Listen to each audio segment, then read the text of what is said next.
it's Shannon with Play with the World and the author of Find Your Happy. I'm here today and I want to talk to you about a message that really is dear to my heart, and I bet it's something that you're probably going through or you've been experiencing in your own life too, because at the core of everything I do, all these messages, all of the articles and the books, it comes back to trusting yourself and loving yourself and really understanding who you are and what makes you uniquely you.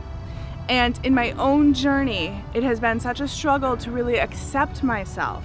And so today I want to talk to you about self-esteem. I want to talk to you about how you can have higher self-esteem, but also how you can have more confidence, how you can truly trust yourself and love yourself.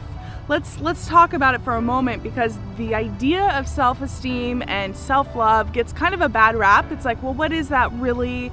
And then at the same time, a lot of people are like, well, it's kind of really not that great if you have high confidence, right? Isn't that kind of unattractive and an ugly quality if you're all egotistical? Well, that's what the clear defining thing that I want to talk to you about today is: the difference between being overly confident and actually loving yourself and having self-respect. Because when you have self-respect and you love yourself, it's totally a different confidence. And I know you know what I'm talking about when you think about some areas of your life where you are confident. You actually have that air about you that where you're feeling love, you feel confident because things are going well. Well, the goal is to have that same type of idea and that relationship with you and yourself. And so this message today is all about how to improve the relationship with you, how you can become your own best friend and stop all that craziness in your head. Now it starts with actually having, let's really start with the first part. It's to practice more self-care. When you can put yourself into your own life and really feel like you're taking steps to make you feel empowered and feel worth it, your confidence will naturally go up. So try this week to really focus on ways that you can add more loving, different things into your life. Maybe it's taking a bubble bath. I talk about this a lot because I love baths. Maybe it's going for a walk with your dog or going out into nature. Do more things that really bring you joy. Now that's a side note. That's really kind of an overarching extra credit piece. But really I have 3 simple processes that you can do. There's simple steps on how you can really increase your own love for yourself and really feel more confident. And the very first one that I want to talk to you about today is to accept what you are and who you are, instead of trying to be what you're not. For me personally, I'll give you another example. When I first left corporate and I started to do all this work, I was looking at what other self-help authors were doing. I was saying, well, they're running courses this way, they're doing it this way, and I need to be like them. And so I would do that, and it was so not authentic for me. I was trying because I didn't know. And so I was trying to be like someone else. And this has happened with me in my whole life. I try to fit into a body that's not really the shape and size of what is natural for me. So think about in your own life where you're actually trying to be like someone else, or where you're actually mad at yourself for not being where you think you should be. And the goal is to actually accept yourself with where you are and really embrace where you are.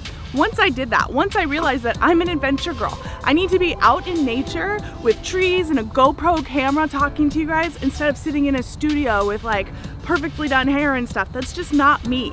And so I had to honor that. And once I started doing that, my self-esteem and my confidence was able to go up. So think about your own life and where you're being disauthentic and how you can actually turn around and be more authentic to yourself. Now the second one I want to talk to you about is a deeper concept. The second idea is to run towards what you want and run towards love instead of running away from fear. Something we do that we don't even realize is we actually spend most of our time running away from what it is that we don't want. So our fear takes over and we get so scared and paralyzed by our fears that we're spending so much time trying to cover it up with addictions or overeating or anything like that. And we're not actually focusing or running towards what we want. The thing is, you can't do both. You and people, everyone, is always either running towards something or running away from something. You can't really put your energy into both. And this comes back to running towards what you want instead of running away from something you don't want. Instead of saying, God, I can't be in a fat body, I don't want that. That energy is gonna pull you back.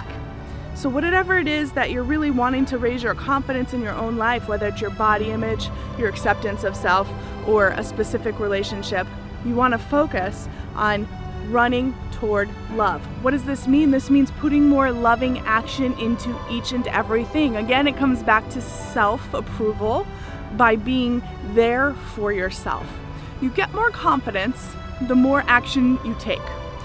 The more action you take towards loving yourself, the more self-esteem you will have. So what action can you take to help care for yourself? I'm going to put this in the comments below. The action step this week is, what loving action will you do for yourself this week? Go ahead, leave it in the comments right now as you're listening to this, and I love to hear what you have to say, because when you take action just by writing it down, you're sending a signal to yourself that you matter, your goals matter, your dreams matter, and guess what happens? You start to cultivate an experience in your life of really respecting yourself and bringing in more joy. So ultimately, your self-esteem will naturally go up. So what are you running away from, and instead choose to run to what you want, which is the healthy body, the wonderful relationship, the higher bank account, whatever it is you're working towards. It's all connected to your self-esteem and self-love. And the third and final step that I'm going to share with you today is to forgive yourself. Just take a breath and forgive yourself. All of the mistakes in the past might really have not been mistakes. Take on the idea that they're actually helping you become more of who you are.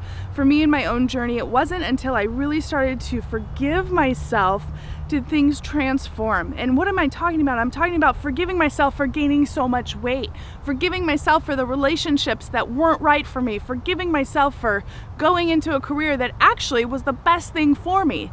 My depression from advertising led me to awaken to this work, to be of service and help you all.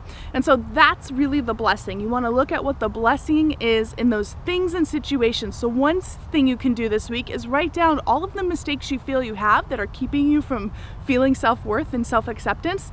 Write them down on paper, and then write what you learned from each one. So for example, I'll just finalize and wrap up the video today with the message that I really got on my own journey with my body. I was so mad that I had gained so much weight at a certain point in my life that I was frustrated. I had so much guilt and self-blame. I had no self-esteem. I was very, very just in my head about how horrible everything was because I had gained weight.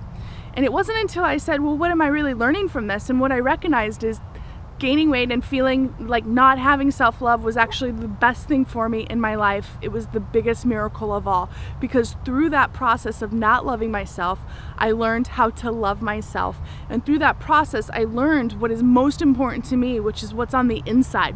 What's on the inside matters so much more than what's on the outside of everything, every single person. And so what matters to me and to you is what's in your heart, and you have a beautiful heart. You're showing up for yourself by watching these videos. You're showing up for yourself on a daily basis.